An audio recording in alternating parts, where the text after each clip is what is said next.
Hello সবাইকে। তো video second part নিয়ে চলে আসলাম। তো আমার ব্রাইড এমনি খুব সুন্দর। তো ও ডেতে ফাংশন আছে বলে ও একদম লাইট বেস চেয়েছিল, তো সেরকমই দেওয়ার চেষ্টা করেছি। তো এই ভিডিওতে সমস্তটা ভিডিও দেওয়া সম্ভব না, তো আমি শুধু বেস মেকআপ আর আই মেকআপটাই তোমাদেরকে দেখাবো।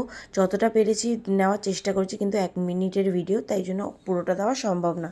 তোমরা যদি আই মেকআপটা দেখতে চাও অবশ্যই কমেন্ট করো, আমি দেখিয়ে দেবো। আমার ব্রাইড কিন্তু খুবই মিষ্টি আর খুবই জলি। তোমরা ভিডিওতে দেখতেই পাচ্ছ আমরা সারাটা কাজ বকবক করেই কাটিয়েছি। ও হচ্ছে বাঙালি ছিল, তো ও খ্রিশ্চান ধর্ম নিয়েছিল যিশুকে ভালোবেসে। তো সেই গল্পটাই আমাদেরকে বলছিল। খুবই ইন্টারেস্টিং ঘটনা। আমাদের এই প্রফেশনে অনেক মানুষের সাথে দেখা হয়, তাদের বিভিন্ন ধরনের এক্সপিরিয়েন্স শেয়ার করে, ভালোই লাগে। বিভিন্ন মানুষের সাথে পরিচয় হয়। ব্রাইড আমার নিজের লাভ স্টোরিটাও বলছিল, খুবই ইন্টারেস্টিং। তো কখন যে কাজ শেষ হয়ে গেছে জানতেই পারিনি। ব্রাইডের আই মেকআপটা খুব ভালো লেগেছে। তো তোমাদেরও যদি ভালো লেগে থাকে ভিডিওটা, অবশ্যই লাইক কমেন্ট করবে। দেখা হবে নেক্সট কোনো ভিডিওতে। টাটা।